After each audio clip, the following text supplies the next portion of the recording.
So hello, welcome, क्या हाल चाल। This is Bhavik Pawa and I welcome you all to first hand devs. ये है हमारी अकेडमिक सीरीज़ जो कि हमारी सीपी सीरीज़ है। सीपी सीरीज़ का सेकेंड लेक्चर एंड यूनिट 1। ठीक है, इसमें हमारा आएगा इंट्रोडक्शन टू पाइथन। क्या होता है, कैसे होता है, क्यों होता है। मोस्टली मैं ये नहीं बताऊँगा।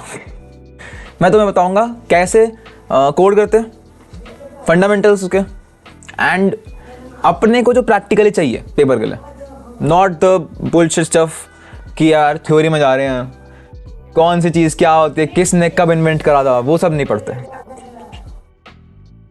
ठीक है, चलो लेट्स बिगिन। अब देखो, प्रोग्रामिंग लैंग्वेज का काम क्या होता है। प्रोग्रामिंग लैंग्वेज से, जैसे हमारे पास पाइथन है, तो पिथॉन से हम क्या करेंगे, हम या तो डेटा से डील करेंगे या फिर हम इससे कोई एक्शन कराएंगे। सही बात। अब there is no Python course without this code, print hello world. सही बात। अब मैं इसमें ना बहुत ज़्यादा टाइम नहीं दूंगा बेसिक्स में, क्योंकि ऑफ कोर्स हमें एग्जाम ओरिएंटेड रहना है एंड इतना तो मैं यार पता होना चाहिए। तुम इंजीनियरिंग कॉलेज में हो, प्लीज। ठीक है, फिर स्टिल मैं करूँगा क्योंकि like just for the meme करना पड़ता है भाई, मज़ा आता है। अब प्रिंट क्या करता है, हमारे पास एक सिस्टम है, राइट। तुमने एक पाइथन का एप्लीकेशन खोल रखा है, जो भी तुम इसके अंदर लिखते हो वो इसको यहाँ पे दिखा देता है। यानी हमारे एप्लीकेशन में शो करने के लिए हम प्रिंट यूज़ करते हैं, डिस्प्ले करने के लिए कुछ। ठीक है, दिस इज प्रिंट का काम। ओके, अब ये देखते हैं, इसके अंदर कुछ लिखा है, इसके अंदर कुछ लिखा है, तो वो एक स्ट्रिंग है। स्ट्रिंग क्या होता है, कलेक्शन ऑफ कैरेक्टर्स। ठीक है, कैरेक्टर क्या होता है, कुछ भी जो तुम कीबोर्ड से टाइप कर सकते हो। अपने इस जो डब्बे वाला कीबोर्ड है तुम्हारे पास, इसमें शिफ्ट वगैरह दबा के, एक्सटर्नल कीज दबा के, जो भी दबा के एक्स्ट्रा तुम जितना भी ला सकते हो। हर एक चीज़ एक कैरेक्टर है एंड अगर कैरेक्टर्स को हमने साथ में जोड़ दिया, ये पहला कैरेक्टर, ये दूसरा कैरेक्टर, ये तीसरा कैरेक्टर, ऐसे टंग टंग टंग करके जोड़ दिया, दिस इज अ स्ट्रिंग। ठीक है, आगे बढ़ते हैं। अब हम इस पे आ गए हैं। अब मैं अगर चाहता हूँ कि मैंने एक एक्शन तो कर दिया, अब थोड़ा डेटा का देखते हैं। डेटा स्टोर कैसे करेंगे। हम चाहते हैं कि मेरे पास एक डब्बा हो जिसमें मैं वैल्यू स्टोर करूं 15, ताकि मैं एक और डब्बा लूं जिसमें स्टोर करूं 20 और फिर डब्बों को ऐड करूं इंस्टेड ऑफ 15 + 20 करना। या फिर सेकेंड यूज केस, अगर मेरे को अपने प्रोग्राम में यूजर से इनपुट लेना है, मैं चाहता हूं कि मैं इनपुट लूं, मैं एक डब्बा बनाऊं एंड यूजर को बोलूं कि भाई इसमें कोई वैल्यू डाल। देन मैं एक डब्बा बनाऊं, यूजर को बोलूं इसमें एक वैल्यू डाल, एंड देन इन दो वैल्यूज से कुछ खेल करूं, कुछ तमाशा करूं, एंड इस तमाशे के बाद कुछ प्रिंट कर दूं। ये डब्बे बना रहा हूं ना मैं, these are the variables. Variable क्या होता है, variable is a storage location of data. Simple, storage location of data. कुछ भी चाहें तो हम इस डब्बे के अंदर, इस स्टोरेज लोकेशन के अंदर डाल के रख सकते हैं फॉर एनी फ्यूचर यूज। ठीक है, समझ आ रहा है। अब वेरिएबल्स को हम कैसे नेम करते हैं या बनाते कैसे हैं, सिंपल है। पाइथन में तो a = 10 अगर मैंने लिखा, तो इसने क्या करा, हमारी मेमोरी में गया, ये हमारी मेमोरी में गया। ऐसे हमारे पास एक सीपीयू है जिसमें ठट ठट ठट ठट करके मेमोरीज है, ये हमारी मेमोरी में गया, एक लोकेशन उठाई, यहाँ पे बोला कि इस लोकेशन को मैं बोलूँगा आज से a एंड इसकी वैल्यू होगी 10। तो अगर मैं कभी भी बोलूँगा कि प्रिंट a, तो ये क्या प्रिंट करेगा, 10। ठीक है, अब अगर हम बोलते हैं कि ब्रो स्क्रॉल हो जा, आई विल किल यू।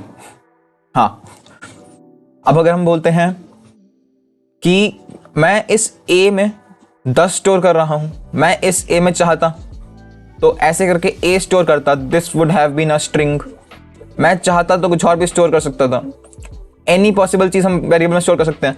तो वो एनी पॉसिबल का मतलब क्या होता है, कौन सी टाइप की चीजें होती हैं पाइथन में, वो हम जानेंगे डेटा टाइप्स से। ठीक है, डेटा टाइप्स। ओके, अब डेटा टाइप्स क्या होते हैं? वेरिएबल में स्टोर करने के लिए में हमने जो डाला उसका टाइप क्या है बबुआ? टाइप का क्या मतलब भाई? What the hell you mean by type? मेरा टाइप क्या है? मेरे को भाई नो क्वेश्चंस आस्क्ड, मेरा टाइप कोई नहीं पूछेगा। डेटा टाइप्स कौन से तरह के होते हैं? पहला आता है न्यूमेरिकल। न्यूमेरिकल मतलब अरे नंबर। न्यूमेरिकल में आ जाते हैं 3 तरह के। Int which means integer, integer 7 -15। पूछो नहीं बोलूंगा क्योंकि ऑफ कोर्स इंटीजर लेना है। तो एनीथिंग 0, पॉजिटिव नेगेटिव 0, किसी भी तरह का एक इंटीजर, नॉन डेसिमल वाले नंबर। ठीक है, फिर आ जाते हैं फ्लोट। फ्लोट क्या होता है? फ्लोट होता है डेसिमल वाला नंबर। डेसिमल यानी 5.23 -5.23 समथिंग 0 इसमें भी आ जाता है। वैसे 0 नहीं आएगा, 0 पॉइंट, स्क्रॉल हो जा मेरे भाई।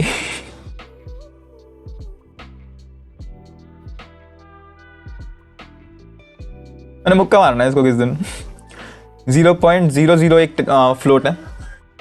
हाय Ram, please baby don't do this. Yes, तो डेसिमल यानी कोई भी एक पॉइंट वाला नंबर, ऐसा नंबर जिसमें पॉइंट्स आ रहे हैं, ये एक फ्लोट है। ठीक, अब तीसरा आ जाता है, तुमने गेस नहीं करा होगा, ऑफ कोर्स, कॉम्प्लेक्स। यानी जो आयोटा आ जाता ना, कोई में याद होगा, आयोटा आ जाता था कहीं कहीं, वो कॉम्प्लेक्स नंबर्स, वो मौत का जाल, ये भी पाइथन में होता है। इसको हम ऐसे लिखते हैं 5 + 3j। अब आयोटा को हम j से डिनोट करते हैं। तो अगर मैंने बोला है a = 5 + 3j, तो a एक कॉम्प्लेक्स टाइप का वेरिएबल है, एक कॉम्प्लेक्स डेटा टाइप है उसमें वेरिएबल में। 3j उसका इमेजिनरी पार्ट है, यानी 3 उसका इमेजिनरी पार्ट है एंड 5 उसका रियल पार्ट है। ठीक है, न्यूमेरिकल टाइप्स हो गए। नेक्स्ट हमारा आ जाता है बूलियन। बूलियन के बारे में थोड़ा शायद पता होगा तुम्हें। बूलियन इज हाँ या ना, यस या नो। पाइथन में इसको हम बोलते हैं ट्रू या फॉल्स। ठीक है, ट्रू माने कि 1, फॉल्स माने कि 0। ये मैं तुम्हें अलग अलग तरह के वो बता रहा हूं, डिनोशंस। अब बूलियन में क्या होता है, ए अगर मैंने ट्रू बोल दिया, ठीक है, तो ये एक बूलियन डेटा टाइप है। ए मैंने फॉल्स बोल दिया तो बूलियन डेटा टाइप है। बूलियन यूज कहाँ आता है बताऊंगा, बहुत जगह यूज आता है, बहुत काम की चीज है बूलियन डेटा टाइप। देन हमारे पास डेटा टाइप है सेट। अब सेट क्या करता है? सेट एक कलेक्शन ऑफ आइटम्स है, अनऑर्डर्ड। अनऑर्डर्ड मतलब 5 3 2 1। पाइथन को नहीं पता ये किस ऑर्डर में है, मैंने तो लिखा है ऐसे ही, बट पाइथन के हिसाब से वो ऐसे होगा, ऐसे एक गोला बना होगा जिसमें किधर 5 होगा, किधर 3 होगा, किधर 2 होगा, किधर 1 होगा। सेट के बहुत अच्छी चीज़ें क्या होती हैं, इसमें कोई भी रिपीटेशंस नहीं होते, डुप्लीकेट आइटम्स नहीं होते। 5 2 बार नहीं आएगा। अगर मैंने ऐसे एक सेट बनाया है 5 5 3 2, तो वो इवेंचुअली पाइथन में जाके सेव होगा 5 3 2, 3 ही एलिमेंट्स होंगे उसमें। ठीक है, और सेट एक तो अनऑर्डर्ड है, बता दिया, प्लस डुप्लीकेट्स नहीं रखता, नो डुप्लीकेट्स। ठीक है, बहुत बढ़िया।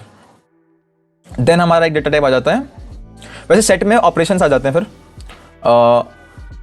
अगर मैंने 2 सेट लिए, ये एक गोला, आराम कितनी गंदी ड्राइंग है मेरी, ये ए है, ये बी है, इसमें 1 2 5 6 कर दिया, इसमें 3 4 7 9 कर दिया। अब इसमें सेट ऑपरेशन आ जाते हैं। ए इंटरसेक्शन, नहीं ये तो यूनियन होता है। ए यूनियन बी को हम लिखते हैं A dash dash B. A intersection B को लिखते हैं ए एंड बी, ठीक है। A plus B, A minus B वैसे ही लिखते हैं जैसे पहले लिखते थे, प्लस और माइनस करके। जैसे डैश का सिंगल डैश होता है, डबल डैश क्यों लिखा है मैंने, I don't no.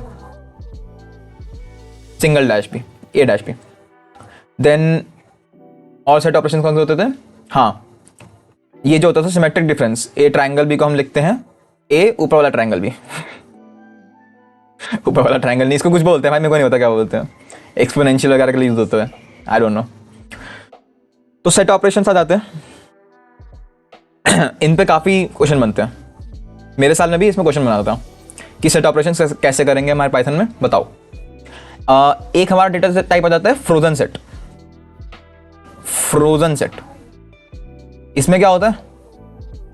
Frozen set simple सी बात है, एक ऐसा सेट जिसमें चेंजेस नहीं कर सकते, वो फ्रोजन है। एक बार बन गया, उसके बाद इसमें कोई भी एलिमेंट आप मॉडिफाई नहीं कर सकते, मॉडिफाई नहीं कर सकते, ठीक है, इतना याद रखो, बहुत है। देन हमारे पास आ जाता है dictionary. Dictionary is mapping type का।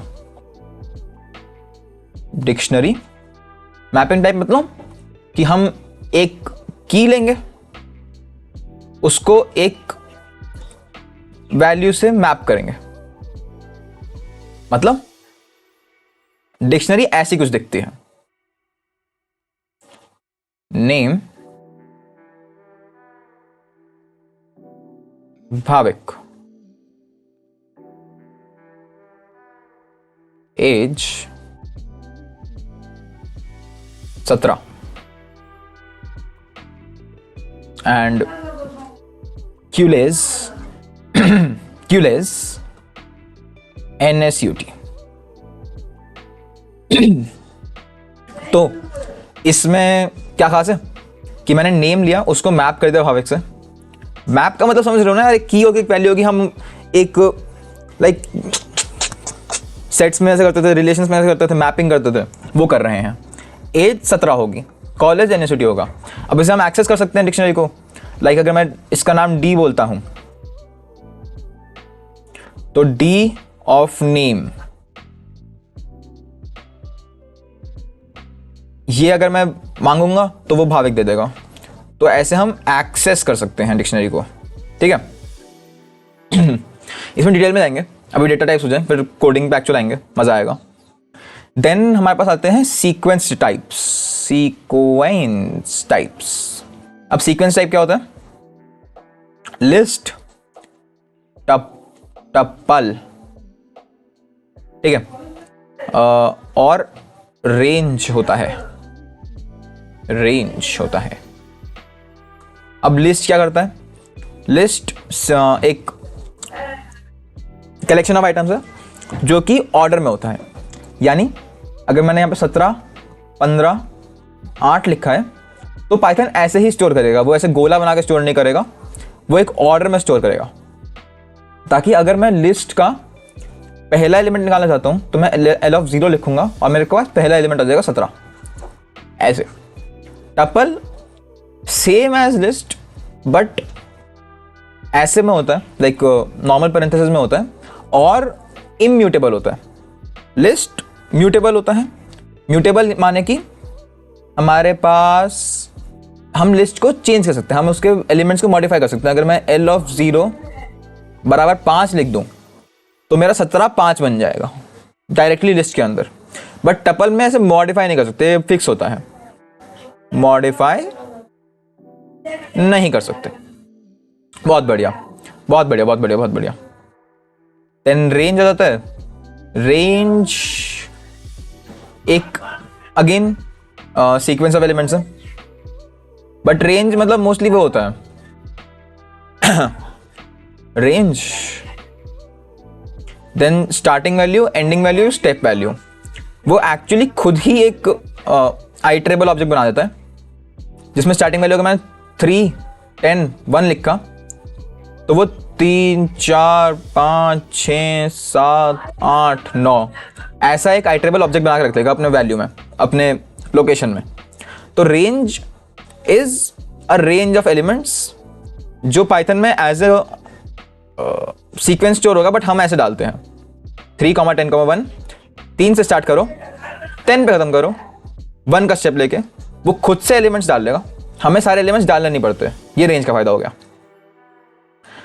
चलो डेटा टाइप्स यहाँ पे खत्म करते हैं and let's move to coding वाला पार्ट। एंड मैंने सोचा था कि तुम्हें नोट्स दूंगा, आई डोंट थिंक ये नोट्स तुम्हें चाहिए होंगे चलो लेट्स गो। अब आगे हम अपने टर्मिनल पे आ गए हैं। मेरा एक्चुअली सेकंड पीसी पे खुला टर्मिनल, तो मैं उधर देख के काम करूँगा। टर्मिनल नहीं, गूगल कोलैब, सॉरी भाई पुरानी आदत। गूगल कोलैब कैसे खोलना है ये तो पता ही होगा यार। सर्च करो, खोल लो, न्यू नोटबुक बना लेना, फिर अपना रन कर लेना, चिल आउट।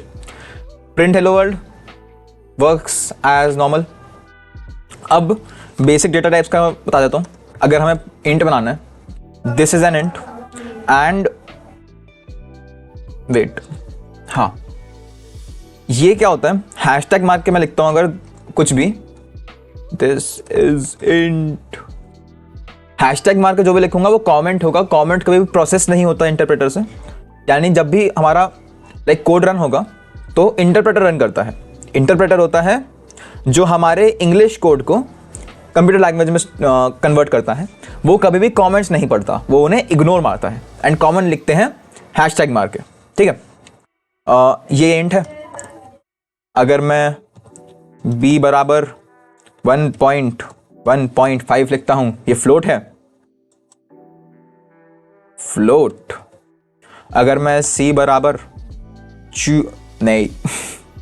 1 + 3j लिखता हूं, सो दिस इज कॉम्प्लेक्स, ठीक है, कॉम्प्लेक्स।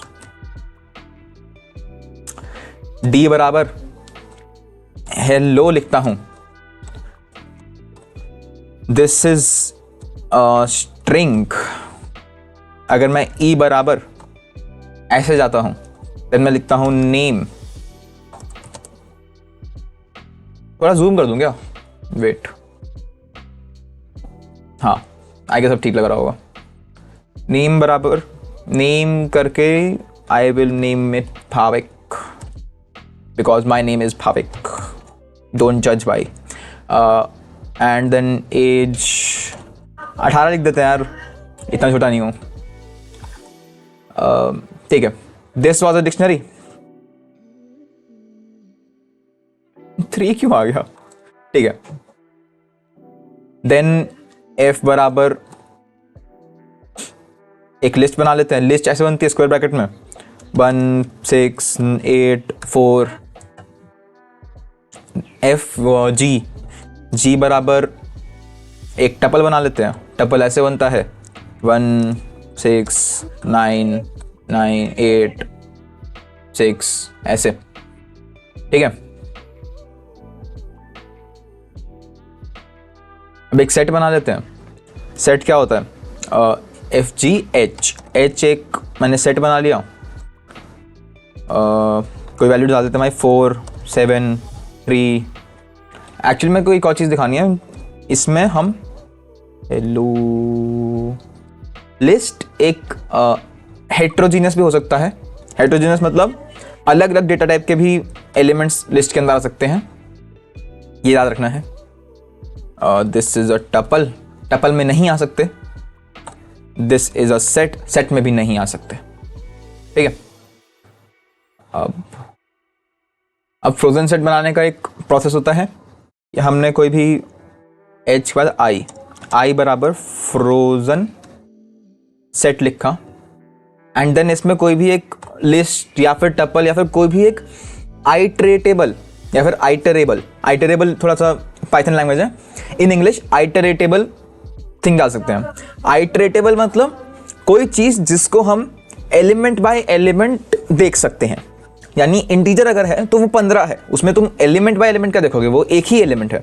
बट एक लिस्ट है, एक डिक्शनरी है, एक टपल है, एक सेट है, ये आइट्रेटेबल होते हैं। यानी इनमें हम एक एक एलिमेंट उठा उठा के देख सकते हैं। ठीक है, तो आइट्रेबल की डिफाइन भी आई थी इस बार, तो आना चाहिए तुम्हें।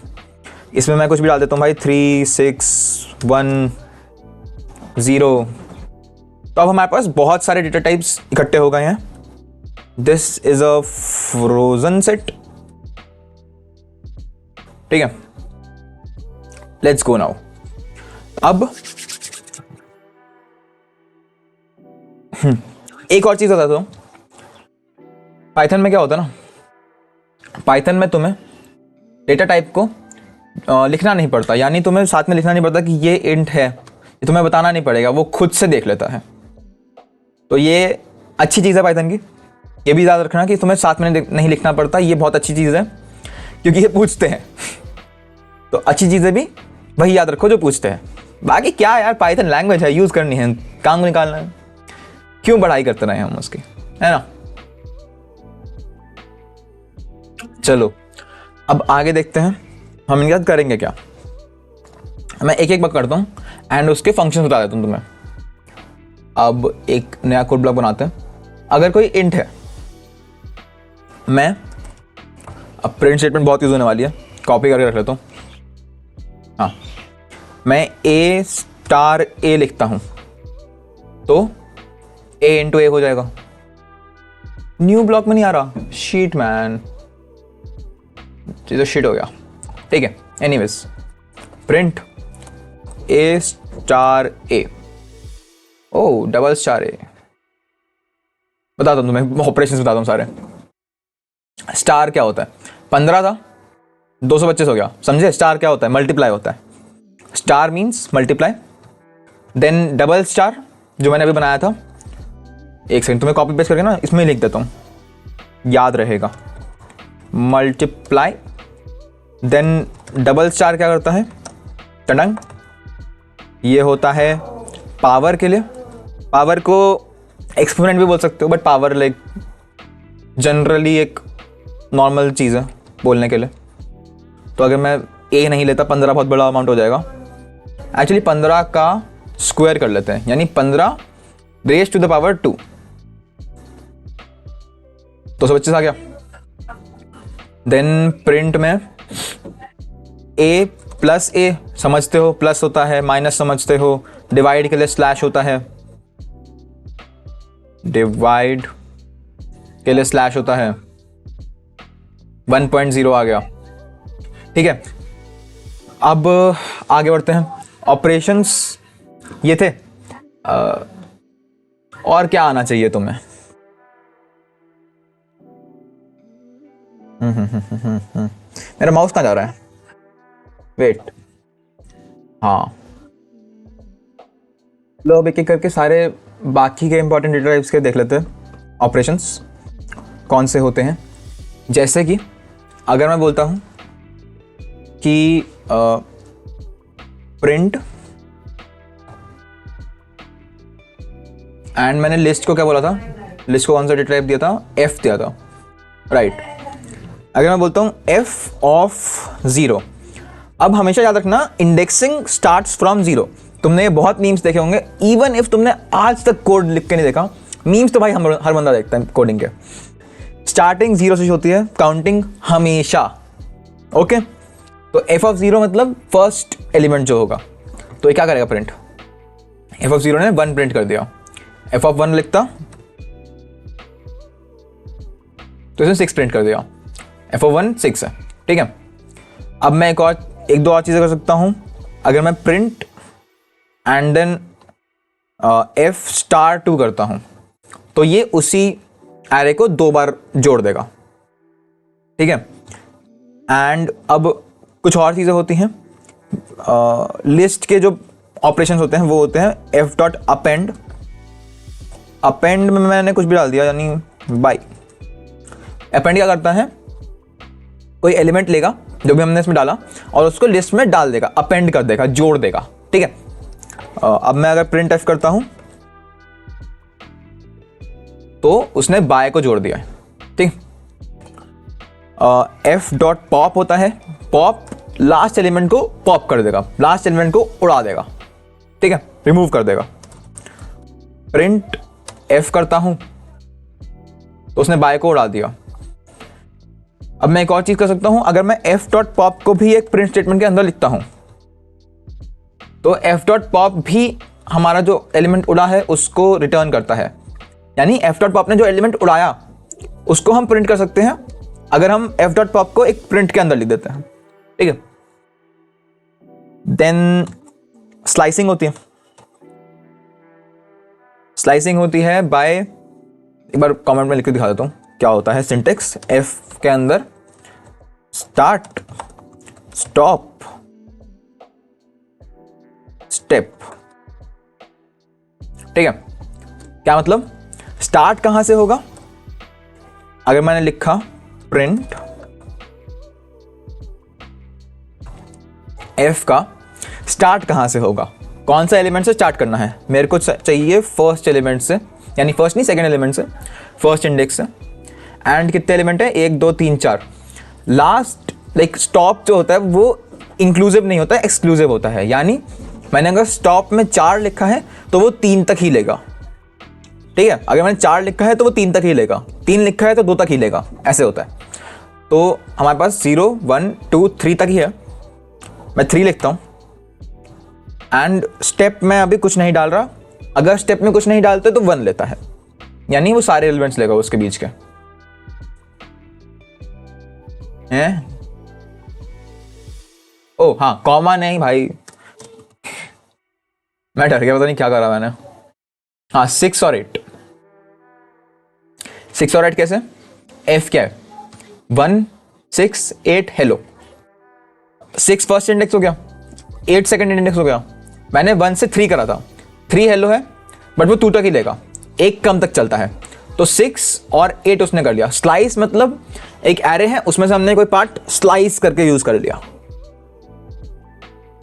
अगर मैं इसमें स्टेप करता एंड मान लो मैं इसी को कॉपी करता हूं, इसको ही पेस्ट करता हूं, इसकी जगह 4 करता हूं एंड स्टेप 2 कर देता हूं, इसने क्या करेगा 1 लेगा, देन +2 करेगा इंडेक्स में, 1 + 2 3, तो 1 लेगा, देन 3 लेगा, देन 5 लेगा, 5 है नहीं, 4 है तो 3 तक ही चलेगा, तो 1 और 3 लेगा।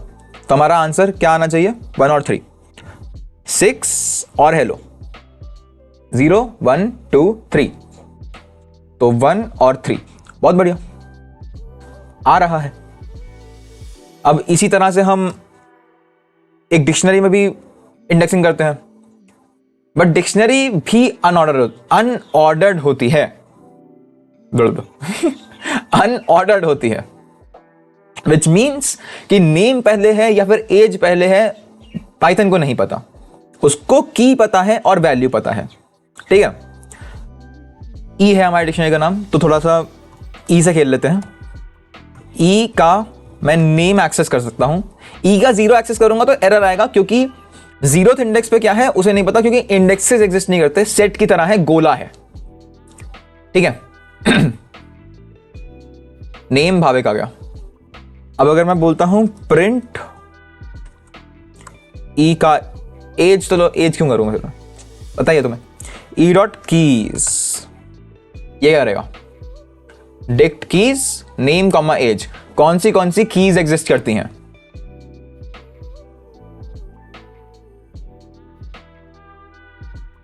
ई dot values,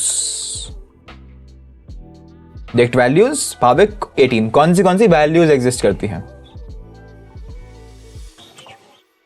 E dot items,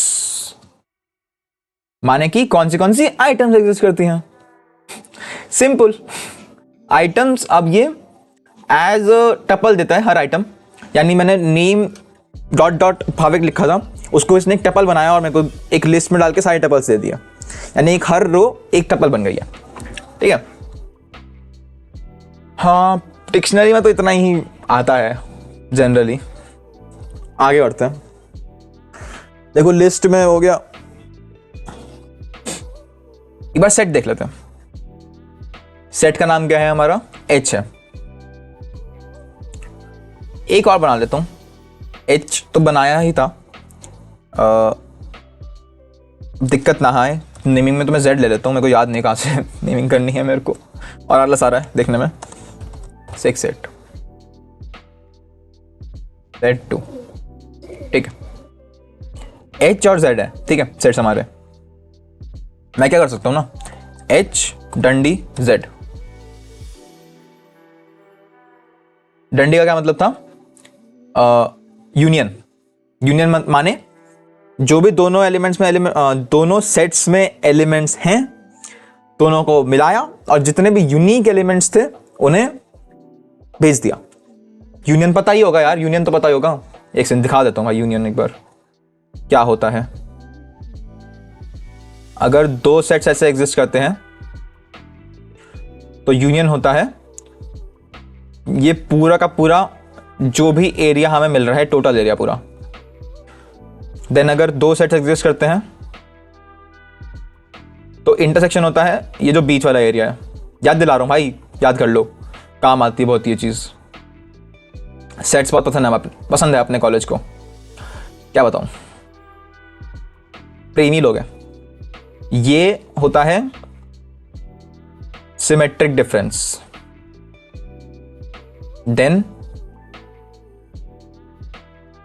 दो वाले बनाए, अगर ये ए है ये बी है और मैंने ये एलिमेंट बोला, ये एरिया बोला, दिस इज बी माइनस ए, मतलब बी में से कौन से एलिमेंट्स होता है, ए इंटरसेक्शन बी वाले एलिमेंट्स हटा दिए तो वो बी माइनस ए हो जाता है।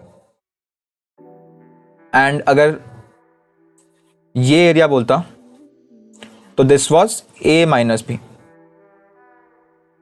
ठीक है। अब वापस जाते हैं अपनी ओरिजिनल स्क्रीन पे। यप, तो यूनियन पता चल गया। Then print h and z. H and z क्या करेगा, इंटरसेक्शन जो एच और जेड दोनों में है। ऐसा कोई एलिमेंट है ही नहीं, वेट 473168, हाँ सॉरी है ही नहीं। नाइस, काम कर रहा है मतलब। प्रिंट अब माइनस वगैरह नहीं कर पाऊंगा यार, अगर कुछ कॉमन है ही नहीं तो रुको कुछ डाल देते हैं कॉमन, 4 डाल देते हैं मान लो। तो h minus Z, h plus Z, h और वो ऊपर टोपी कहाँ है, हाँ टोपी जेड। और कौन से एलिमेंट और कौन से ऑपरेशन होते हैं सेट में, सोचो मेरे को बताओ। ओके, टोपी नहीं हो रही होगा, unsupported operand type for set. हाँ प्लस तो होता ही नहीं सेट में, राइट। हाँ कॉमन 4 है, यूनियन ये है and h minus Z. h ये है, z ये है, इसमें से इन दोनों का इंटरसेक्शन हटाना है तो 7 और 3 बचे, 7 और 3 बचे, राइट। एंड z माइनस नहीं, अच्छा सिमेट्रिक डिफरेंस करा, दोनों के एलिमेंट्स लिए एंड दोनों को यूनियन करा, माइनस इंटरसेक्शन कर दिया। तो यूनियन करने पे 1 3 4 6 8 7 आया था एंड 4 हटा दिया, 1 3 6 7 8, 1 3 6 7 8, बहुत बड़ी, वेरी प्रिटी। तो ये सेट्स हो गया। अब टपल आता है, टपल में ज़्यादा कुछ तो नहीं है। हम टपल में, टपल का नाम क्या है मेरे, जी है, तो अजी सुनते हो तो मैं जी में जी ऐड कर सकता हूं, तो मेरे को दोनों ऐड करके एक सिंगल टपल बना देगा। इसके अलावा माइनस नहीं कर सकते, पॉप नहीं कर सकते, अपेंड नहीं कर सकते। हाँ मैं टपल में एक्सेस कर सकता हूँ, लाइक जनरल मैंने लिस्ट एक्सेस करा था का 0 एक्सेस कर सकता हूँ, 1 आ गया, बट कोई चेंजेस नहीं कर सकते क्योंकि ये इम्यूटेबल है। अब आई गेस हमारा बेसिक्स खत्म होता है, आगे बढ़ेंगे with loops, conditional statements and उस पार्ट में जाएंगे। इसके नोट्स देता हूं बट अभी के लिए पढ़ा नेक्स्ट पार्ट। कर्सर, चलो अब let's start with control statements. ठीक है, कंट्रोल स्टेटमेंट्स क्या होते हैं? कंट्रोल स्टेटमेंट होता है हमें कुछ कंट्रोल करना है। माने अगर मैंने बोला कि मैं एक इनपुट ले रहा हूं, इनपुट एंड इससे एक इनपुट आ रहा है n नाम का। अब चलो चलो ठीक है, कुछ भी हो सकता है। अब ये एक स्ट्रिंग आएगी, ठीक है, याद रखना इनपुट में स्ट्रिंग आती है। अगर यहाँ पे मैंने इनपुट में 2 भी रख दिया तो n होगा ये, ठीक है, ये चीज़ याद रखना, स्ट्रिंग ही आएगी। अब अगर मैं बोलता हूँ कि इफ, अगर मैं चाहता हूँ कि अगर n 5 हो ऐसे स्ट्रिंग में, तो मेरे को प्रिंट कर देना है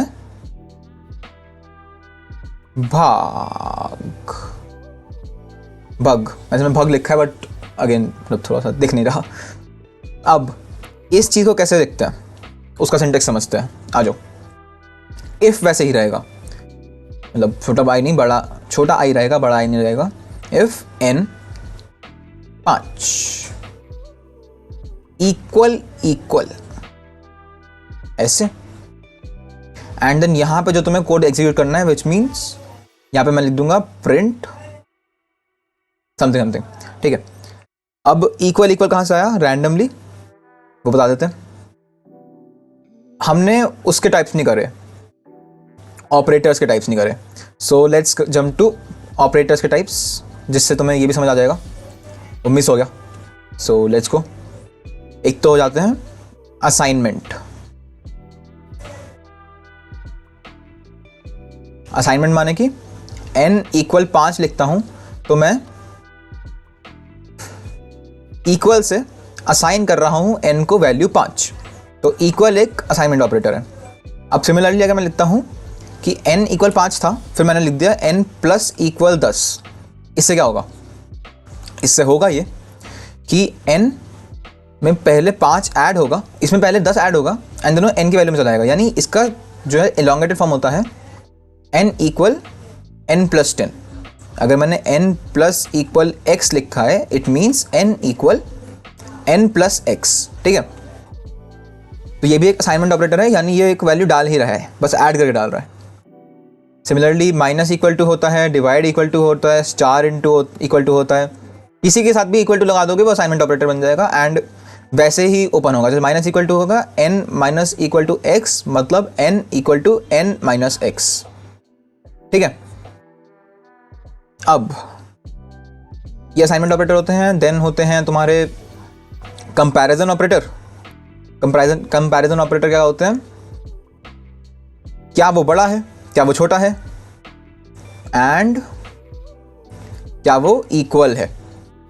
चेक, अब इक्वल हमने सिंगल इक्वल से असाइनमेंट कर लिया तो वो यूज़ कर नहीं सकते थे, इसलिए हमने ये बनाया double equal to. n greater than x, ये रिटर्न करेगा वैल्यू ट्रू या फॉल्स। क्या n x से बड़ा है, ट्रू या फॉल्स। सेम, क्या n x से छोटा है, क्या n और x इक्वल हैं। तो हमने ये ऑपरेटर यूज़ करा है।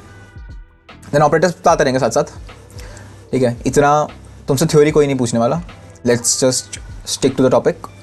अब सिंटेक्स क्या होता है? इफ कंडीशन 2 गोले, देन टैब मार के, यहाँ पे एक टैब है, टैब कैसे दिखाऊं, यहाँ पे एक टैब है, स्पेस है, एंड यहाँ पे तुम्हारा एग्जीक्यूटेबल कोड, ठीक है। याद रखना पाइथन में ऐसे ही काम करता सारा कुछ, यानी पाइथन में ब्लॉक्स चलते हैं। यानी यहाँ मेरा एक मेन फाइल चल रही है, let's say this is main.py, ठीक है। टन अगर मेरे को कोई भी चीज़ नॉर्मल फ्लो से अलग ले जानी है, मैं उसको टैब मारूंगा, यहाँ पे मैं लिखूंगा इफ़, और यहाँ पे वो एग्जीक्यूटेबल कोड आ जाएगा। इस टैब की बहुत इंपॉर्टेंस है पाइथन में, तुम भूल नहीं सकते, ठीक है। सिंटेक्स हमेशा याद रखना है। ये इफ़ ब्लॉक है एंड उस ब्लॉक के अंदर ये है, so this is a different code except this. ठीक है, अब एक दो चीज़ें देख लेते हैं, ट्राई मार लेते हैं। अगर मैं लिखता हूं कि if n equal 5, n equal 5, print y, and यहाँ मैंने n दे दिया 10, चलो पहले 5 ही दे देते हैं, तो क्या होगा, बाय प्रिंट होएगा। अब मान लो सेम कोड के साथ मैंने n 5 की जगह दे दिया 10, तो क्या होगा, वो इफ पे आएगा, हमारा कंपाइलर इफ पे आएगा, देखा नहीं है, इसको देखेगा भी नहीं। अगर इसमें एरर भी होता ना, अगर इसमें एरर होता, इस कोड से एरर जनरेट होना होता, तो एरर भी नहीं आता, वो इस कोड को देखेगा भी नहीं, इग्नोर मार देगा सीधा, जैसे तुम्हें इग्नोर मारा गया था। चलो अब कंडीशनल में आगे बढ़ते हैं। अगर मेरा इफ हो गया, if n equal 5, print bye, next आता है एल्स, प्रिंट हेलो। अब इससे क्या होता है, मान लो मेरा n 10 है, इधर आया, क्या n 5 है ना, इसको इग्नोर, एल्स, इसके बाद एल्स, एल्स n 5 नहीं है तो एल्स में जाएगा, एल्स में जो भी होगा एग्जीक्यूट मार देगा, तो प्रिंट हेलो हो जाएगा, इसमें आउटपुट हेलो आ जाएगा। ठीक है, अब हम इसको ऐसे भी यूज कर सकते हैं, इफ n इक्वल 5, प्रिंट, अब मैं दो बार लिख रहा हूँ सारा कोड ताकि तुम्हें सिंटेक्स रट जाए। ठीक है, फालतू में नहीं लिख रहा, मेरे को याद नहीं करना। If else if n equal 10, print hello, and else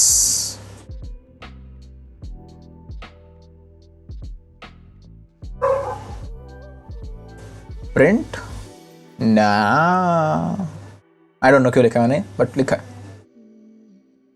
अगर n 5 है, प्रिंट दिस।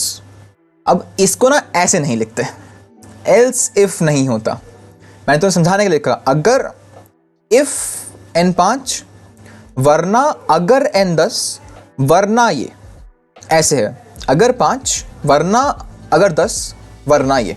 ठीक है, अब एल्स इफ की जगह लिखते हैं एलिफ। ठीक है, तो हमारा एक्चुअल जो कोड बनेगा वो यहाँ पे बनेगा एलिफ n इक्वल 10, और फिर यहाँ पे हम अपना प्रिंट लिखेंगे। तो अगर n 5 होता तो ये प्रिंट होता, 10 होता तो ये प्रिंट होता, 6 होता तो एल्स प्रिंट हो जाता। ठीक है, समझ रहे हो? आगे बढ़ते हैं, दिख रहा है ना ज़रा कुछ? हाँ ठीक है। हाँ, अब हम करते हैं लूपिंग, क्योंकि वाई नॉट। अब लूपिंग दो तरह से होती है majorly, for loop and while loop. For loop and while loop. For loop में मेजरली तुम्हारा यूज होगा रेंज डेटा टाइप। तुमने पढ़ा था रेंज डेटा टाइप, तुम अब नहीं बोल सकते। रेंज क्या करता था? Initial value, final value, steps. वो खुद से एक टपल बनाएगा, एक आइटरेटेबल ऑब्जेक्ट बनाएगा और स्टोर कर लेगा, जिसको हम बाद में आइटरेट कर सकते हैं। तो ये बनेगा हमारा 1 से 10 विद स्टेप 2, 1 3 5 7 9। ठीक है, याद है ना? बहुत बढ़िया, तुम्हें तो याद होना चाहिए भाई। इसमें मेजरली ये यूज होगा। एक और तरीके से होता है, बताऊंगा, मजा आएगा, मजा आएगा, don't worry. Then while loop होता है। इसमें थोड़ा सा रहता है कि हमें वेरिएबल खुद डालना पड़ता है। बताऊंगा, इसको सिंटेक्स बताऊंगा। फर्क एज सच कुछ नहीं है, लाइक टाइम कॉम्प्लेक्सिटी सेम है, टाइम सेम लेगा, टाइम कॉम्प्लेक्सिटी पे कहाँ जा रहा हूँ मैं, टाइम सेम लेगा बट सिंटेक्स अलग अलग है, लॉजिक सेम है, एप्लीकेशन सेम है। तो देखते हैं एक बार। सिंटेक्स ये होता है, फॉर आई इन रेंज 1 10 2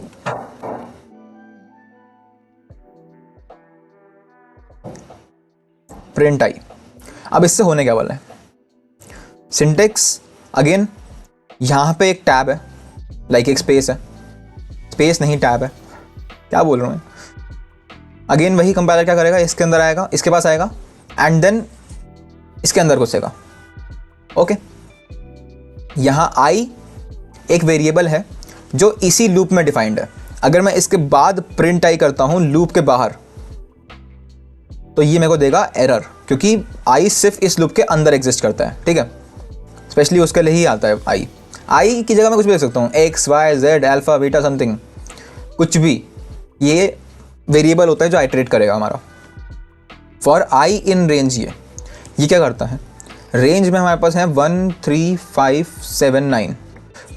ये क्या करेगा, आई पहले 1 बनेगा, आई फिर 3 बनेगा, आई फिर 5 बनेगा। समझ रहे हो, आई पहले 1 बनेगा, फिर आई 3 बनेगा, फिर आई 5 बनेगा। ठीक है, और ये हर लूप के बाद प्रिंट हो जाएगा।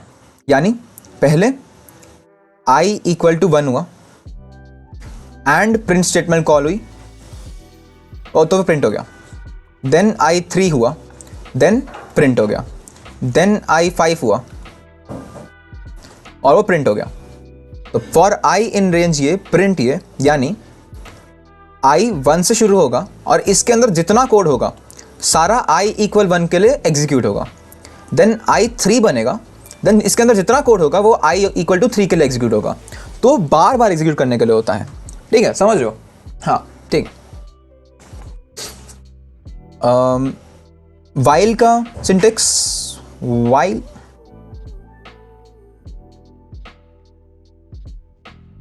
आई greater than 5 print i i minus equal to 1 and यहाँ पे आई भी हमने डिफाइन कर दिया 10।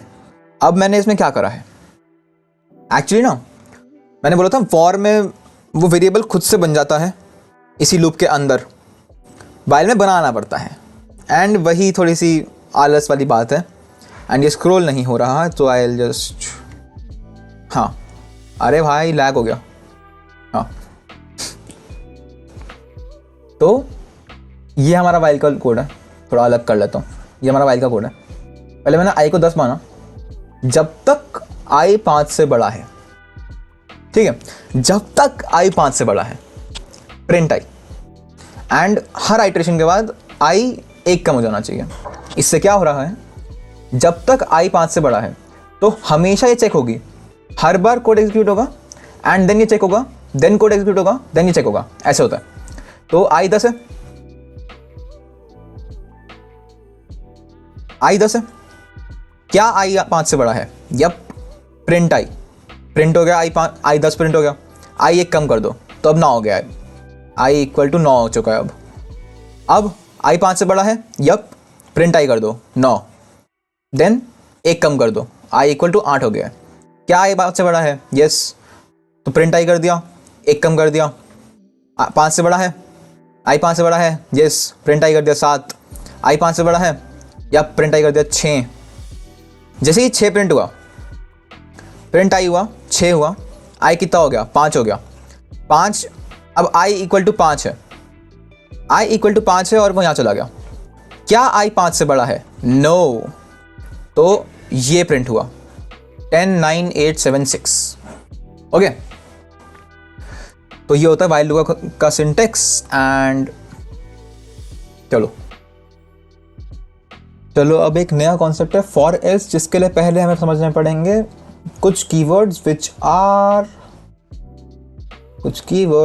आर ब्रेक और कंटिन्यू। वाई, क्योंकि ये समझने पड़ेंगे क्या करूँ। तो ब्रेक क्या करता है, फॉर क्या, सी प्लस प्लस की आदत ना यार, इस दिन जान ले लेगी। For i in range 15, if I बराबर 8, ब्रेक, वरना मतलब वरना नहीं, in general print I.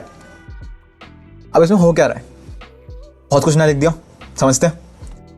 Range 15 का क्या मतलब है, रेंज के डिफॉल्ट आर्गुमेंट होता है स्टार्ट, अगर नहीं लिखा तो 0 से स्टार्ट होगा, एंडिंग 15 है, स्टेप हमेशा वो डिफॉल्ट पे 1 लेगा, यानी 0 1 2 3 4 5 6 7 8 9 10 11 11 12 13 हाँ 14 15 नहीं लेगा, क्योंकि रेंज में अपर लिमिट एक्सक्लूसिव नहीं होती थी, मतलब एक्सक्लूसिव होती थी, इंक्लूसिव नहीं होती थी, ऐसे था। तो यहाँ तक जाएगा आई।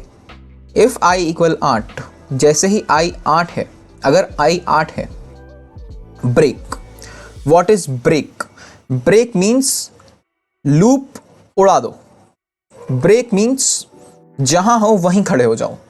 मतलब अब होगा क्या, और आई इन रेंज 15, ठीक है, आई ने पहले 10 लिया, इफ आई 8, क्या आई 8 है, नहीं, यहां आए, प्रिंट आई, ठीक है, 0 हो गया, 1 हो गया, 2 हो गया, 3 4 5 6 7 प्रिंट हो गया। अब आई 8 है, क्या आई 8 है, यप आई 8 है, ब्रेक। ब्रेक मीन्स अब जो भी लिखा है इस स्टेटमेंट के बाद से, ब्रेक लिखते ही जो भी आगे लिखा है सब भूल जाओ, लूप खत्म, नॉर्मल एग्जीक्यूशन पे चले जाओ। यानी अगर मेरा ये कोड था, ये मेरा कोड था मेन का, ऐसे ऐसे चल रहा था, यहां बीच में फॉर लूप था, एंड यहां ब्रेक लगाया था मैंने, किसी कंडीशन के बाद मैंने यहां पे ब्रेक लगाया था। जैसे ही ब्रेक लिखा, यहां खत्म हुआ, आगे बढ़ जाओ, इसके कॉन्टिन्यूएशन में बढ़ जाओ आगे, जो पेरेंट चल रहा था हमारा उसके अंदर चल रहे हो, ठीक है। एंड कंटिन्यू का करता है, कंटिन्यू का करेगा, एक सेकंड, हाँ अगर मैं इसकी जगह लिखता हूं for i in range 15, if I equal 8, continue, and इसके बाद हम करेंगे प्रिंट आई। अब इससे होगा क्या, कंटिन्यू मीन्स इस आइट्रेशन के लिए आगे का कोड एग्जीक्यूट मत करना, नेक्स्ट आइट्रेशन पे चले जाओ। यानी आई रेंज 15 है, 0 प्रिंट हुआ, 1 2 3 4 5 6 7 प्रिंट हुआ। अब यहाँ पे आई है हमारा 8, ठीक है, मान लिया आई 8 है, बहुत बढ़िया यार, मान ले दो तुम तो, आई 8 है, कंटिन्यू, इसके आगे जो लिखा है ये प्रिंट मत करो, आई की नेक्स्ट वैल्यू पे जंप कर जाओ, यानी 7 के बाद आई 8 पे कुछ प्रिंट नहीं होगा, इस कंटिन्यू स्टेटमेंट के बाद जो भी लिखा है वो एग्जीक्यूट नहीं होगा, आई की नेक्स्ट वैल्यू पे चला जाएगा। अब आई 9 हो गया, 9 में इस पे आया, क्या आई 8 है, नो, तो प्रिंट कर दिया, तो सिर्फ 8 के अलावा सारे नंबर्स प्रिंट हो जाएंगे, 7 9 10 11 12 13 14 ऐसे हो जाएगा, समझ रहे हो। कंटिन्यू से उस आइट्रेशन में स्किप कर देता है, एंड ब्रेक से पूरा ही लूप तोड़ दो। अब लूप भाई कुछ नहीं, ना हम दिल्ली वाले, हम तो तोड़ देंगे, ठीक है, ब्रेक कर देंगे, break out of the matrix भाई, जॉब वॉब मत करो भाई, CJP धोखा है भाई, क्या बोल रहा हूँ मैं चलो आगे बढ़ते हैं। अब हमारे पास आता है सेंटिनल कंट्रोल। सेंटिनल कंट्रोल क्या होता है, सेंटिनल कंट्रोल मतलब एक चीज़ कहा था, अगर मैंने बोला कि n equal to int input, what is this, what is int input. Int input means जो इनपुट ले रहे हैं उसको इंटीजर में कन्वर्ट कर देंगे। अगर मैंने इनपुट में 5 दिया तो पहले ये जो है ये इसको ऐसे लेगा एंड इसके बाद ये इंट में जाएगा एंड इंट वाला इसको इंटीजर बना देगा, ठीक है। तो मैंने बोला n equal to int input while n is less than 10,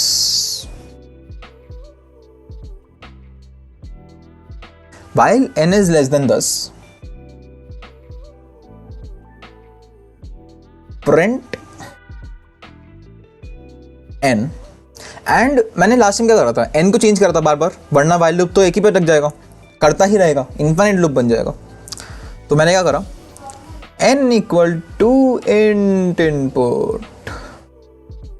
अब क्या हो रहा है बाबू, तो हमारा कोड कैसे एग्जीक्यूट होगा, हमारा कोड ऐसे एग्जीक्यूट होगा। पहले n लिया, मान लो मैंने दिया 9, ठीक है। while n is less than 10, क्या n 10 से छोटा है, यप, गया प्रिंट करा, 9 प्रिंट हुआ। फिर से इनपुट मान लिया, मान लो मैंने इसमें दे दिया 7, यहाँ पे आया n 10 से छोटा है, यप है, प्रिंट कर दिया, 7 प्रिंट हो गया।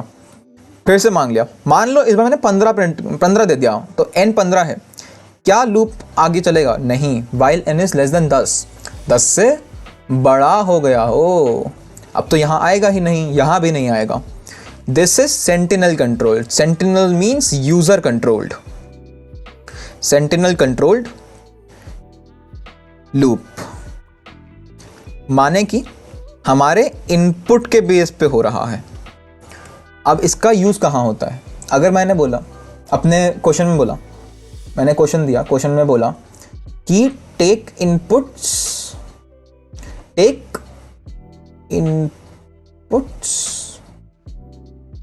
And do something and something. What does take inputs mean, multiple inputs लेने हैं एंड कब तक लेने हैं, मुझे क्या पता, यूजर बताएगा। मेरे को तो n नंबर ऑफ इनपुट्स दे दिए, अब मैं n भी नहीं मांग सकता। मान लो क्वेश्चन में बोल दिया कि n नहीं मांगना, जब तक यूजर देना चाहता है तब तक लेते रहना है। तो क्या करेंगे, तब हम ये करेंगे कि अगर आंसर बराबर मैंने मान लो यस कर दिया है, अभी के लिए आंसर मैंने यस कर दिया है, while answer equal yes,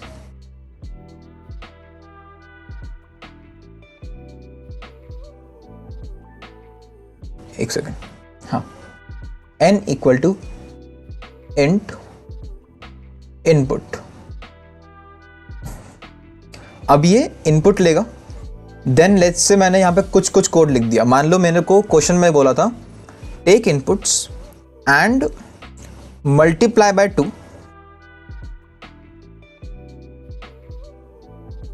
everyone, मतलब सारे इनपुट्स को, every one of the inputs, और फिर प्रिंट करते जाओ। मतलब इनपुट लो, मल्टीप्लाई बाय 2 करो एंड प्रिंट कर दो। ये क्वेश्चन है मान लो, तो हम क्या करेंगे, प्रिंट n स्टार 2, आगे print n star 2 and then हम आंसर पूछेंगे, इनपुट, एंड यहाँ पे हम एक प्रॉम्प्ट दे देंगे उन्हें कि yes if continue। अब क्या हो रहा है समझो, n हमारे पास एक इनपुट आ रहा है, हम प्रिंट कर रहे हैं n इंटू 2 एंड देन हर लूप में हम आंसर पूछ रहे हैं। पहले चला क्योंकि आंसर यस था, चला n लिया, मैंने मान लो 5 दिया तो इसने 10 प्रिंट कर दिया। देन ये एक, अगर ये टर्मिनल है तो यहाँ लिखा आएगा yes if continue, यहाँ पे ये लगा देता हूँ yes if continue। अगर यूजर ने यहाँ पे yes लिख दिया तो ये फिर से n मांगेगा। अब यहाँ पे तुम्हें खाली स्पेस मिल जाएगा, यहाँ पे मैंने लिख दिया 15, तो प्रिंट कर देगा तुम्हारा n इंटू 2, n इंटू 2 क्या होता है, हाँ 30, 30 प्रिंट कर देगा। देन पूछेगा येस इफ कंटिन्यू। समझ रहे हो? अगर तुमने यहाँ पे यो नो लिख दिया या फिर यहाँ पे कुछ भी लिख दिया, येस के अलावा कुछ भी लिख दिया, एनीथिंग, सिर्फ एंटर भी मार दिया, तो भी लूप खत्म। This is sentinel controlled. Okay, sentinel पहले लिख चुका हूं मैं, फिर से क्यों लिख रहा हूँ? हाँ, नूब्स। ठीक है, चलो अभी आगे देखते हैं क्या है। चलो अब नेक्स्ट पार्ट है हमारा फंक्शंस का। अब ना फंक्शंस के साथ एक और चीज आती है, रिकर्जन। मैं क्या सोच रहा हूँ, रिकर्जन का मैं एक अलग लेक्चर बनाऊंगा, क्योंकि मुझे नहीं लगता कि सबको ये करने की जरूरत है। इट इज बेटर ऑप्शन अगर तुमने आज तक नहीं करा है एंड तुम्हें टेक में जाना भी नहीं है, मत करो रिकर्जन। रिकर्जन बहुत प्यारा कॉन्सेप्ट है, बट ना उसको समझाने में टाइम लगता है एंड उसको सीखने में टाइम लगता है, उसको इम्प्लीमेंट करने के लिए प्रैक्टिस चाहिए। तो आई वुड से मैं एक अलग लेक्चर बनाऊंगा रिकर्जन के लिए, वहाँ से सीख लेना जिसको भी सीखना हो। इस लेक्चर में रिकर्जन नहीं सिखाऊंगा। ओके, बाकी तुम्हारी मर्जी है, बताओगे तो मतलब सिखा ही रहा हूँ, वैसे तो देख लो, तुम्हारी मर्जी तो कुछ बची नहीं, वैसे मैंने कर लिया अपनी मर्जी का। चलो अब फंक्शंस में आते हैं। दिस इज मेरा main dot p y, main code है मेरा ये, ठीक है। ऐसे चल रहा है। मैंने यहाँ पे डिफाइन कर दिया एक फंक्शन, डिफाइन ए, नहीं क्या लिख रहा हूँ मैं, ए क्यों लिख रहा हूँ फंक्शन का नाम, लेट्स से सम है फंक्शन का नाम, एंड देन मैं कुछ प्रिंट कर रहा हूँ उसके अंदर, देन ऐसे लाइन है। अब इसका मतलब क्या हो रहा है, लेट्स अंडरस्टैंड। हमारा ना जब एक फ्लो चल रहा होता है, भाई साहब कितनी टेढ़ी लाइन बनाई है, वाओ ग्रेट लाइन। हमारा ना एक फ्लो चल रहा होता है, मैं एरो से दिखा दूंगा लाइन, एंड अगर हमने बीच में एक फंक्शन लगा दिया, एक फंक्शन बना दिया, एक फंक्शन है जो ऐसे काम करता है, समथिंग समथिंग समथिंग है, एंड ये हमारा इंटरप्रेटर यहाँ आएगा, ये लाइन देखी, ये लाइन देखी, ये लाइन देखी, इसको इग्नोर मारा, ये लाइन देखी, ये लाइन देखी, ये लाइन देखी, ऐसे।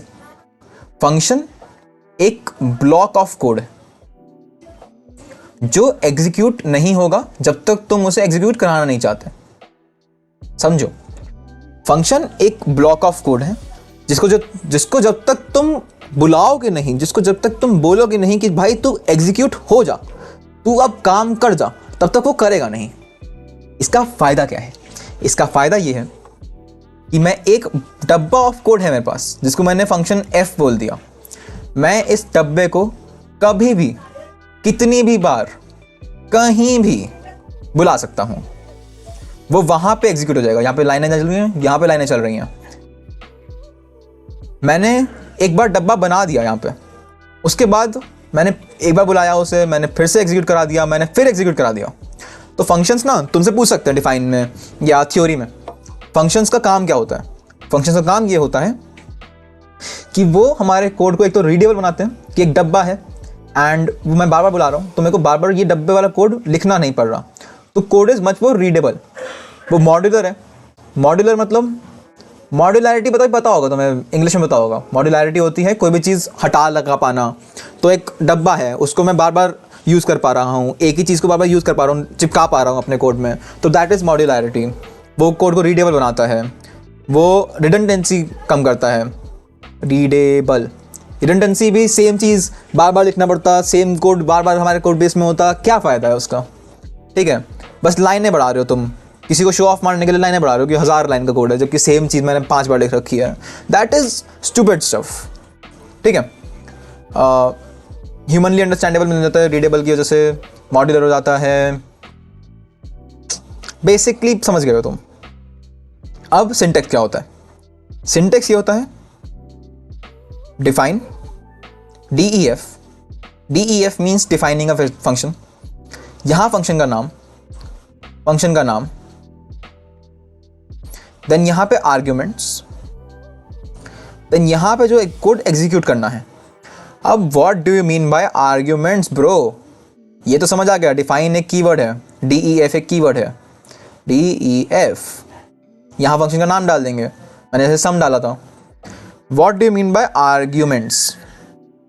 आर्ग्यूमेंट्स मतलब कोई वेरिएबल अगर हमें फंक्शन के अंदर यूज करना है, यानी अगर मैंने बोला कि define some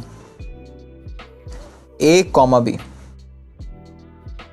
print a plus b,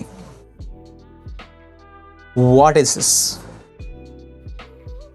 हमारा सम फंक्शन दो नंबर लेगा a और b, एंड उन नंबर को प्रिंट करके, उन नंबर को सम करके, ऐड करके वो प्रिंट कर देगा। और नंबर देंगे कैसे? जब भी हम फंक्शन को कॉल करेंगे तो सम 5,7, तो मेरा कोड बेस चल रहा है, मैंने पहले यहाँ पे डिफाइन कर दिया फंक्शन सम का, एंड देन मैंने बस कॉल कर दिया सम 5,7, इससे प्रिंट हो जाएगा। ओरिजिनली फंक्शन कुछ नहीं कर रहा, वो पड़ा है। जब तक तुम उसे बुलाओगे नहीं, जब तक उसमें आर्ग्यूमेंट्स भरोगे नहीं, वो क्या करेगा? ए बी पता ही नहीं है उसे, ठीक है? तो ऐसे काम करते हैं फंक्शंस।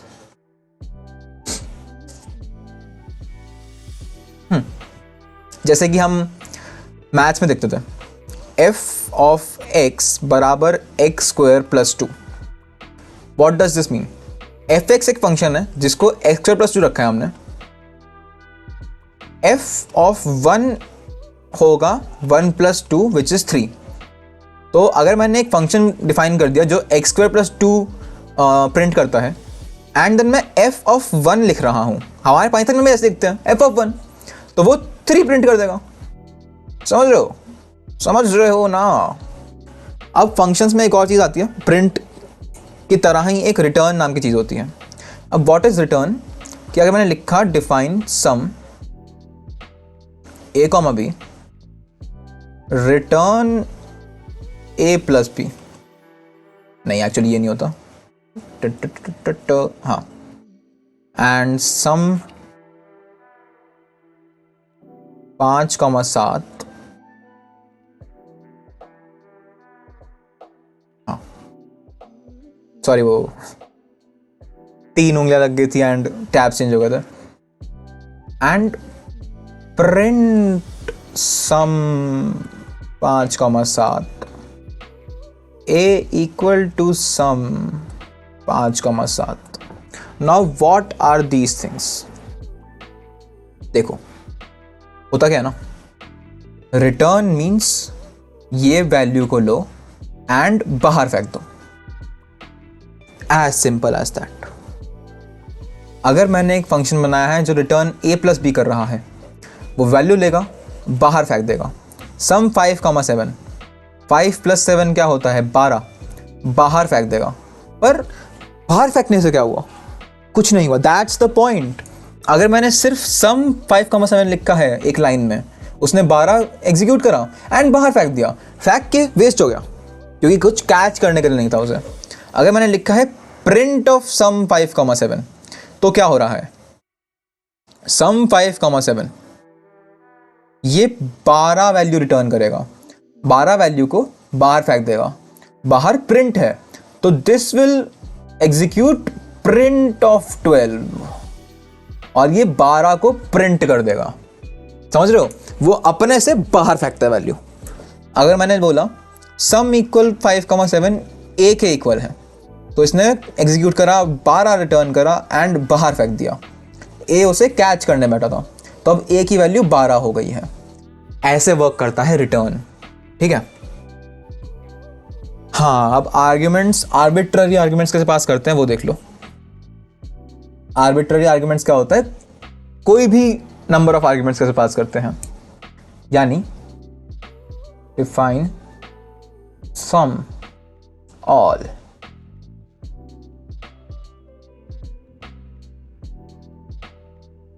एक सेकेंड, यहां कुछ कोड है एंड यहां पे सम ऑल। अब ना मेरी रिक्वायरमेंट क्या है? मेरी रिक्वायरमेंट ये है कि जब मैं फंक्शन कॉल करूँ ना, मेरे को कोई एग्जैक्ट नंबर ऑफ आर्ग्यूमेंट्स ना पास करने पड़े। जैसे इसमें क्या था, 5 और 7, यहाँ पे हमने डिफाइन कर दिया, हमें एक ए चाहिए एक बी चाहिए, 2 ही आर्ग्यूमेंट चाहिए, और तो दे नहीं सकते। तो 5 और 7 ही डाला मैंने, कुछ और डाल देता, 8 9 डाल देता, बट 2 ही डाल पा रहा हूँ। अगर मैंने बोला कि मेरे को ऐसा फंक्शन बना के दो जिसमें कोई भी नंबर ऑफ आर्ग्यूमेंट्स डाल सकते हैं, कोई भी नंबर ऑफ आर्ग्यूमेंट्स, यहाँ पे सम ऑल के अंदर मैं 1 भी डाल सकता हूँ, मैं 2 भी डाल सकता हूँ, मैं 3 भी डाल सकता हूँ, मैं 5 भी डाल सकता हूँ, मैं n नंबर ऑफ आर्ग्यूमेंट्स डाल सकता हूँ, एंड वो सबको सम कर देगा। ये कैसे करेंगे? ये होता है टन टन टन टन nums.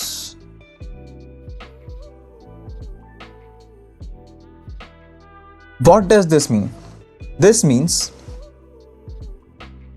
take any number of variables और उसको nums नाम के वेरिएबल में स्टोर कर दो।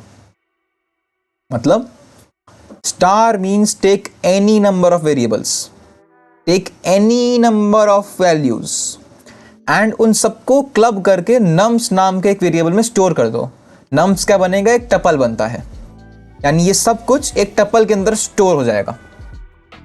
एंड देन फॉर, यहाँ पे हम एक सम मेंटेन कर लेंगे, सम वेरिएबल जो कि 0 होगा इनिशियली। फॉर, अब मैं आई लिख सकता हूँ या कैसे भी लिख सकता हूँ, for i in nums, sum plus equal to i, and then last मैंने प्रिंट कर दिया सम। यानी ये सारे के सारे वेरिएबल्स, ये सारे के सारी वैल्यूज कई यहां पे एक टपल के अंदर स्टोर होंगी जिसका नाम हो जाएगा नम्स। ऐसे हम एनी नंबर ऑफ वेरिएबल्स दे सकते हैं। अब ना एक बार यहां आते हैं, भाई वो सब तो समझ आ गया, ये क्या करा रे। अब हम देखते हैं फॉर लूप का जो दूसरा तरीका था, जो मैंने बताया नहीं था, फॉर समथिंग इन समथिंग। ठीक है, पहले मैंने क्या बोला, फॉर आई इन रेंज। अब ये रेंज एक टपल है, इसकी सारी वैल्यूज एक एक करके पिक करेगा, सही बात। अब मैं बोल रहा हूं व्हाट इफ ये एक रेंज ना होती, व्हाट इफ ये कुछ और होता, फॉर आई इन नम्स।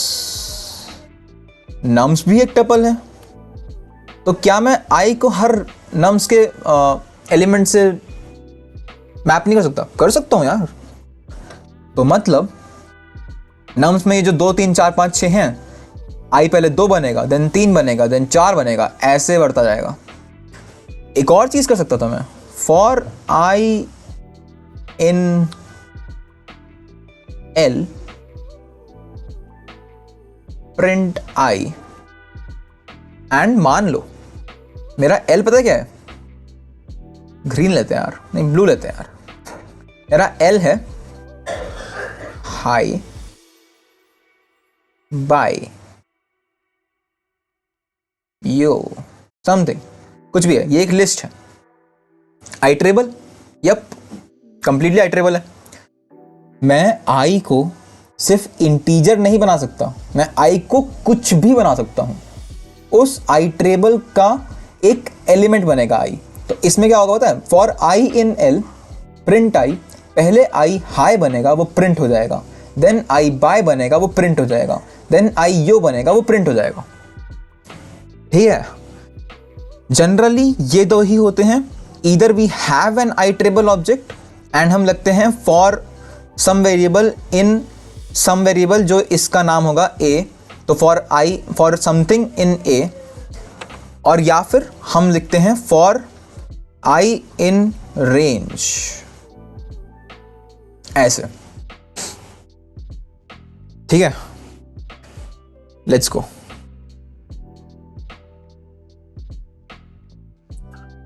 चलो बस एक लास्ट चीज आ गई थी, भूल गया। अगर हमने फंक्शन डिफाइन करना है, define sum a comma b equal to 5, बता दूं क्या होगा इससे, बता दूं, प्रिंट a प्लस b। इससे हो क्या रहा है ना, अगर मैं सम कॉल करता हूँ एंड मैंने बोला प्रिंट कर दे 5,10 को, 5 नहीं यार, फिर कोई और नंबर लेते हैं, 15 लेते हैं, तो क्या करेगा 15 + 10 a + b, जो हमने बोला वो करेगा, ठीक है 25। बट अगर मैंने बोला सम कर दे 7, तो क्या होगा, अगर मैंने यहां पे b = 5 ना लिखा होता ना, इफ आई से कि ये b = 5 नहीं एग्जिस्ट करता अभी, तो ये एरर देता। क्यों, एक आर्ग्यूमेंट दे रहे हो, 2 मांगे हैं, कैसे होगा रे, बट अब होगा। अगर मैंने किसी भी वेरिएबल को ऐसे वैल्यू दे दी, तो सम 7 क्या करेगा ना, 7 जाके बैठ जाएगा a की गोद में, ठीक है, एंड b 5 अपने आप ले लेगा एंड 12 रिटर्न कर देगा। पहले क्यों b 5 नहीं लिया, क्योंकि हमने वैल्यू दी है। This is a default argument, default argument मतलब अगर मैंने कोई वैल्यू नहीं दी तो ये डिफॉल्ट पे जाएगा, अगर मैंने वैल्यू दे दी तो ये तो डिफॉल्ट तो भाई घर की मुर्गी है, अगर मैंने वैल्यू दे दी तो ये नई वैल्यू पे ही जाएगा, समझे। अब डिफॉल्ट का हमें पता कैसे चलेगा, अगर मैंने बोला सम एक फंक्शन है जिसको 3 वैल्यू देनी है, a b c,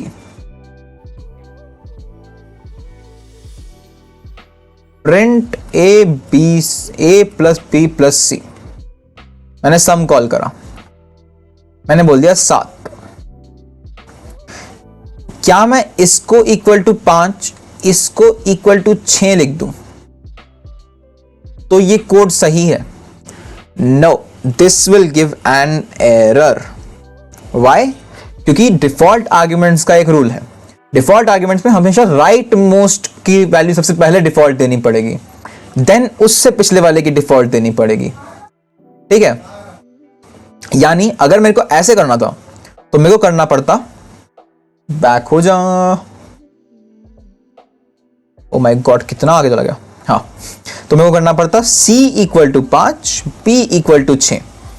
now this will work, ठीक है, ये याद रखना है, राइट से लेफ्ट जाती हैं डिफॉल्ट आर्ग्यूमेंट की वैल्यूज, यानी इसको डिफॉल्ट बनाना पड़ेगा पहले, फिर इसको बनाना पड़ेगा, फिर इसको बनाऊंगा। मैं सिर्फ a को नहीं बना सकता डिफॉल्ट, वो राइट में होना चाहिए, तो मैं ऐसे लिख दूं CBA, कोई दिक्कत थोड़ी है, a को 5 लिख दूं, दिस इज करेक्ट। बट अगर तुम ऑर्डर ऐसे लिख रहे हो तो लास्ट से ही पीछे शुरू करना है, ओके। अब यहां पे हमारा खत्म होता है यूनिट 1 पूरी तरह। वेट, मैं पूरी स्क्रीन पे बताता हूं। यप, तो हमारा अब यूनिट 1 हो गया है खत्म। इसके क्वेश्चंस होंगे क्वेश्चन प्रैक्टिस सेशन में।